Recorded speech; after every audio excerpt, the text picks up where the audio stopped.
Hola, hola, ¿cómo están? Este es un chat más con conciencia y me siento muy contenta de estar nuevamente platicando con ustedes de un tema muy interesante.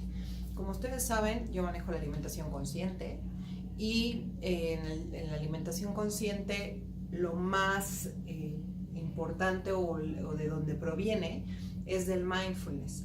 El mindfulness tiene origen en el budismo, que ya se los he explicado otras veces, y les voy a describir, incluso al leer la definición exacta de mindfulness. Mindfulness es un estado de atención dirigida al momento presente con aceptación y sin juzgar la experiencia. Y entonces yo te pregunto, ¿estás ahí? Esa es la pregunta básica. ¿Estás ahí? Porque en donde está tu mente, estás tú. ¿En dónde está tu mente ahora? ¿Estás atenta a tu entorno? ¿Estás atenta a tus sensaciones? ¿O estás en tus pensamientos, en el pasado, en el futuro, en lo que quieres hacer, o envuelta en una preocupación, o envuelta en tu estrés, ¿no? O en algún enojo, o al revés, en alguna alegría? ¿Estás ahí? Yo te pregunto, ¿estás ahí? Es una pregunta que parece un poco absurda, pero al final nos damos cuenta que muchas veces estamos secuestrados por nuestros pensamientos y estamos en la mente, en otro estado o en otro tiempo, en el pasado o en el futuro. Entonces, el mindfulness te lleva al presente. Y si lo llevamos al tema de la comida, por supuesto que comemos sin estar atentos a nuestro momento presente.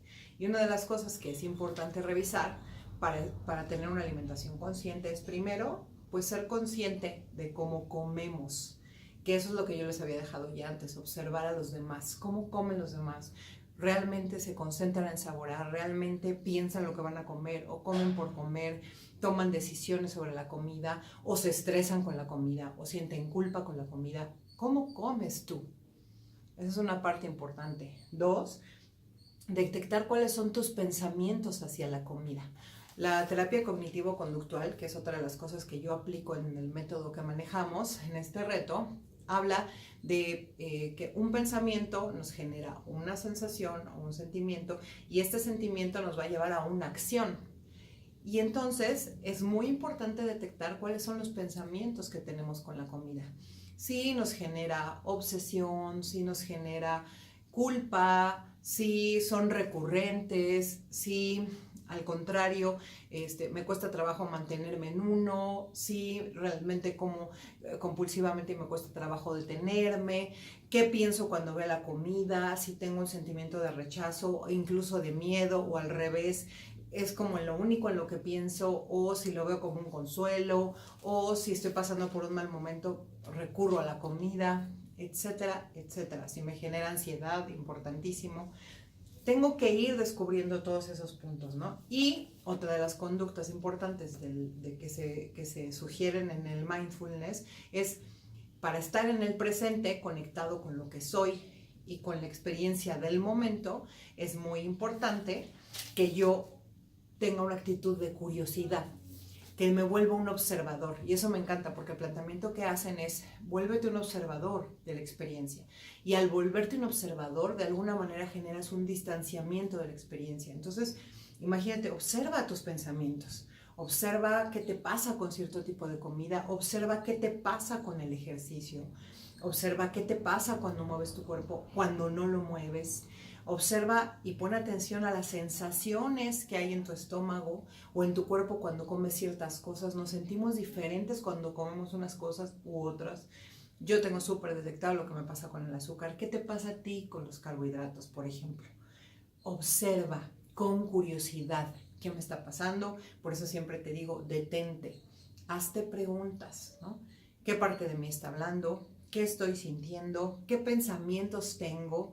¿Qué parte de mí está exigiendo esto y qué parte de mí realmente está en contra? Porque podemos tener como esta parte consciente y esta parte, ¿no? Como dicen, el diablito y el angelito hablándome. Y entonces, si yo me aprendo a conectar y entender la dinámica de mis pensamientos, de cómo estos se van elaborando, aprendo a detener el ciclo tóxico, que ya lo vamos a ver, a comprenderlo.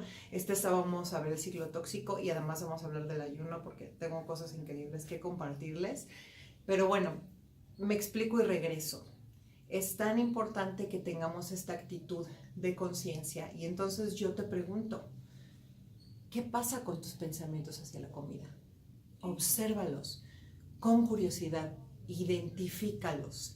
Y justamente el mindfulness que ustedes pueden buscar en el video que les hice, hay uno de 3 minutos, que bueno, se hace un poco más largo, pero en realidad es sustancialmente de 3 y medio. Si realmente tú quieres generar un cambio, empiézalo a hacer diariamente. Está demostrado que las personas que empiezan a tener esta práctica trabajan en un área muy importante del cerebro que nos permite ver las cosas con mucho más claridad y nos permite estar como mucho más conscientes en el momento de tomar decisiones y nos permite disminuir el estado de alerta, que es el que nos genera mucho estrés o mucha ansiedad. Entonces, entre tú más practiques, más fácil te va a ser entender esta dinámica de los pensamientos y detectar el pensamiento y dejarlo ir. Detectar el pensamiento de ansiedad y dejarlo ir. Detectar que a lo mejor digo, quiero un gansito, pero es solamente un pensamiento, y hacerme preguntas, autoobservarme, observarme con curiosidad y decir, es solo un pensamiento, es solo un antojo, puedo dejarlo ir y después sentir la satisfacción que te da haber superado. Muchos de ustedes han compartido con nosotros la satisfacción que les da y el empoderamiento que les da decir que no a una tentación, decir que no a algo que puede ser adictivo. Entre más dices que no, más fortaleces la persistencia. Y entre más dices que sí, fortaleces la rendición. ¿Quién estás siendo tú hasta el día de hoy en este reto? ¿Qué has fortalecido más? ¿La persistencia o la rendición?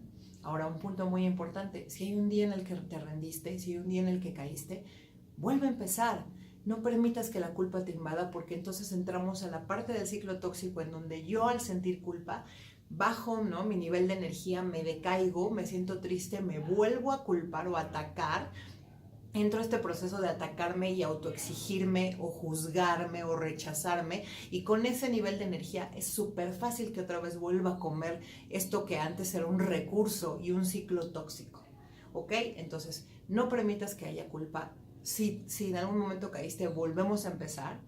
Y lo más importante, obsérvate, detente, observa los pensamientos que tienes hacia la comida, escríbelos, detente, respira, hazte preguntas y empieza a hacer esta observación de qué parte de mí habla, qué parte de mí está en este momento. Hay una parte a lo mejor adicta o que me exige los carbohidratos porque estaba acostumbrada, hay una parte de mí que está creciendo, que está trabajando.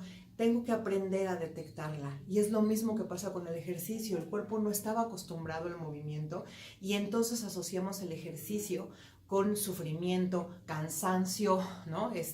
Y no nos gusta sentir esa sensación. Y yo te preguntaría, ¿qué pasa si rompemos creencias? Y te pones a pensar que el respirar agitado puede ser agradable. Que si hablara tu cuerpo a respirar agitado, ¿qué diría?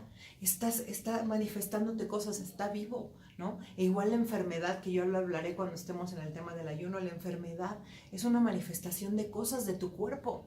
Está hablándote tu cuerpo. Si estás agitado, si te duele la rodilla, si te duele, ¿qué te está diciendo tu cuerpo? Y entonces escúchalo, y entonces ponle atención, y entonces si necesita mimarlo, mímalo, si necesita descanso, descánsalo. Simplemente conéctate con él, y es muy diferente desde ese lugar. El ejercicio trae muchísimos cambios a nuestro cuerpo, liberas un montón de endorfinas, te permite conectarte de muchas formas, darle movimiento al cuerpo y sentir otras cosas. Lo que pasa es que también hay que destruir creencias en relación al ejercicio.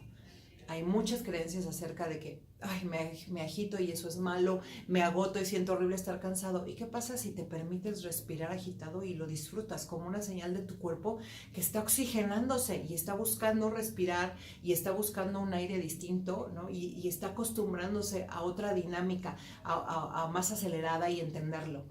Sí es posible.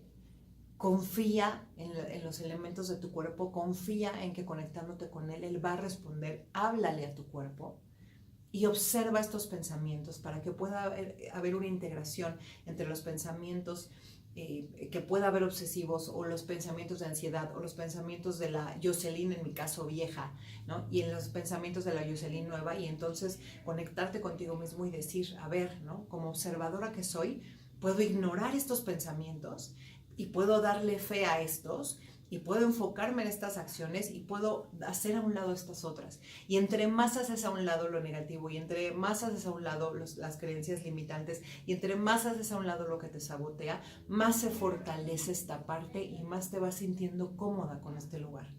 Vamos a irlo trabajando, el sábado se los explico. Ya me hice un chat un poco largo, me despido y nos vemos pronto. Bye bye.